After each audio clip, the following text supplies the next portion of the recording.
चंद्र देवताय नमो नमः। आज सेंचुरी का सबसे बड़ा चंद्र ग्रहण है, जिसे इंग्लिश में ब्लड मून भी कहते हैं। सबसे पहला प्रश्न ये आता है कि लोग कहते हैं कि क्या चंद्रमा के चंद्र ग्रहण को खुली आंखों से देखना चाहिए? वेद शास्त्र सबके अनुसार नहीं, साइंटिफिकली भी नो। जो राहु है उसको कहते हैं नॉर्थ क्लस्टर, नॉर्थ नोड, और साउथ क्लस्टर, साउथ नोड। एक फॉर्मलेस सा मास ऑफ एनर्जी है जो क्लस्टर के रूप में, एक छाया के रूप में आ जाता है। उसकी वेव्स जो हैं वो हमारी आंखों के लिए डायरेक्ट हार्मफुल हो सकती है। दूसरा, सूर्य से ही रोशनी जो चंद्रमा पर पड़ती है उसी से वो उजागर होता है। साइकिल जो रेनी सीजन का चल रहा है उसके कारण बहुत सारे कलर्स जो हैं वो रिफ्लेक्ट करने लगते हैं, स्ट्रॉन्ग कलर, तो उसी कलर का हम कहने लग जाते हैं चंद्रमा है। और क्योंकि बड़ा रेयर फेनोमेना होता है तो लोग सोचने लगते हैं कि इस पर कुछ एस्ट्रोलॉजिकल प्रभाव पड़ेगा।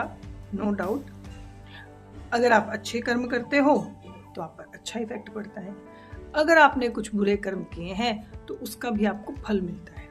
इसी प्रकार खाने की जो बात आती है, पूरा प्लैनेटरी सिस्टम जो है ग्रहण के कारण डिस्टर्बेंस में चल रहा होता है। जितनी पाचन क्रिया है वो सन और मून से जुड़ी हुई है, और जितना फूड है, वाटर कंटेंट है, बॉडी में ब्लड कंटेंट है, वो भी सन और मून के कारण, मैग्नेटिक इफेक्ट के कारण जुड़ा हुआ है।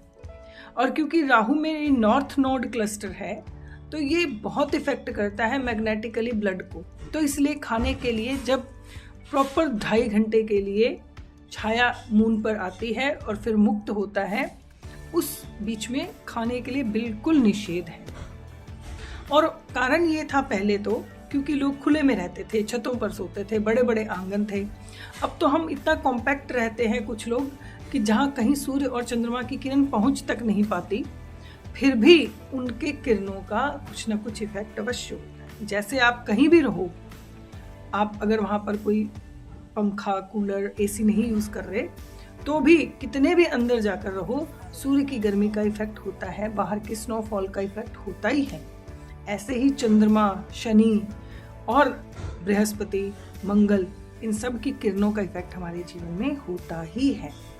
तो we have to be careful, थोड़ा सा ध्यान रखते हुए, अपने कोई बहुत सारे काम ना कर स्थिर होकर, शांत होकर, पूरे यूनिवर्स में जो इतनी उथल पुथल हो रही है उसकी शांति के लिए भगवान का नाम लेना चाहिए, मंत्र जप करना चाहिए, या आपके अच्छे कर्मों में जब गिना जाएगा, दान करना चाहिए, तो आपके साथ हमेशा अच्छा ही होगा।